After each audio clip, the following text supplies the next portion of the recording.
Bonjour, je suis M. Makwala Pambo Jean, promoteur immobilier, constructeur également, directeur général de l'entreprise Trageco en RDC. Nous sommes là pour vous servir partout où vous nous suivez. Contactez-nous par les numéros qui sont affichés sur les bancs de vos écrans. Alors, aujourd'hui, nous voulons parler de la procédure pour l'acquisition des biens immobiliers si le propriétaire est en déplacement ou si il est en dehors de son pays. Merci beaucoup.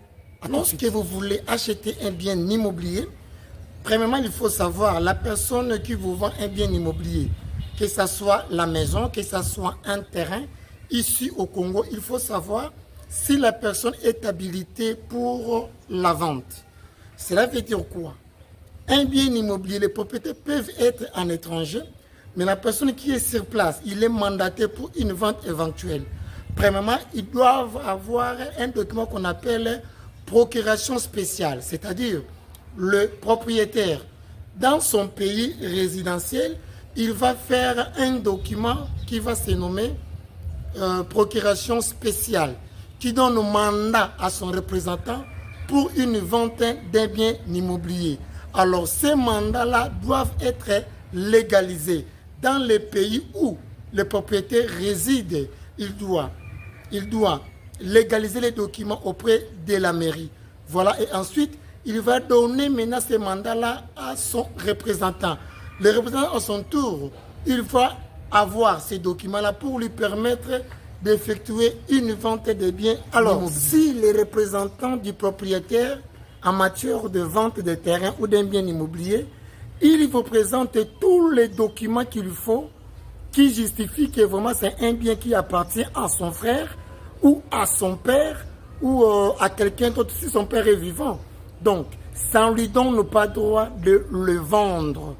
Le seul document qui lui donne droit de vendre, c'est la procuration spéciale, une procuration légalisée. Alors, si la procuration spéciale n'est pas légalisée, vous ne pouvez pas acheter. Si vous achetez, c'est-à-dire, vous avez balancé votre argent par la fenêtre. En outre, je voudrais spécifier, je voulais aussi vous signaler que même si les représentants du propriétaire ou le propriétaire lui-même, il vous présente tous les documents nécessaires qui justifient que ce bien immobilier lui appartient, en premier lieu, vous devez savoir l'authenticité de ces documents.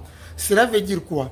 S'il a une fiche parcellaire, s'il a le droit attestation de droit d'occupation parcellaire, avant de lui vexer l'argent, même si vous allez conclure sur les prix, vous devez d'abord aller dans le...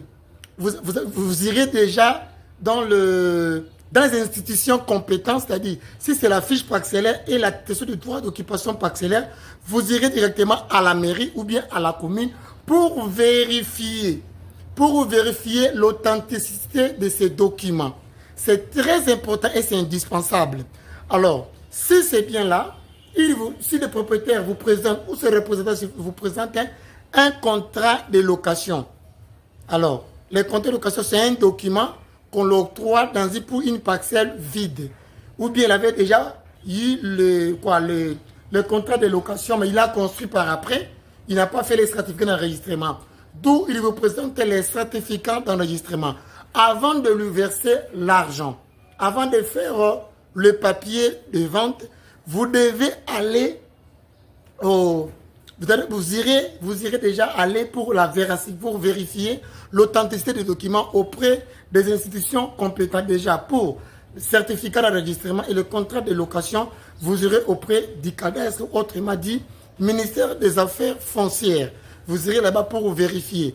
Là, vous allez vérifier le numéro cadastral de la dite bien immobilier, le nom du propriétaire. Alors, si la personne est mariée, vous devez savoir, ils sont mariés sur base de quel régime. Tout, ça sera dans les documents, dans les certificats d'enregistrement, on écrit tous les détails là-dessus. Vous devez vérifier. Alors, s'ils sont mariés selon la loi congolaise, s'ils sont mariés dans le régime communauté universelle des biens, donc il faut que sa femme donne son aval. Alors, si vous achetez un document, une parcelle, un bien immobilier comme ça, sans pourtant son épouse ou son mari donne son aval, donc vous risquerez d'avoir les ennuis. Alors c'est très important. Pour acquérir un bien immobilier, vous devez maîtriser aussi la procédure d'imitation. Nous sommes là, Trageco, pour vous accompagner et puis pour vous servir selon la loi congolaise. Merci beaucoup, à très prochaine.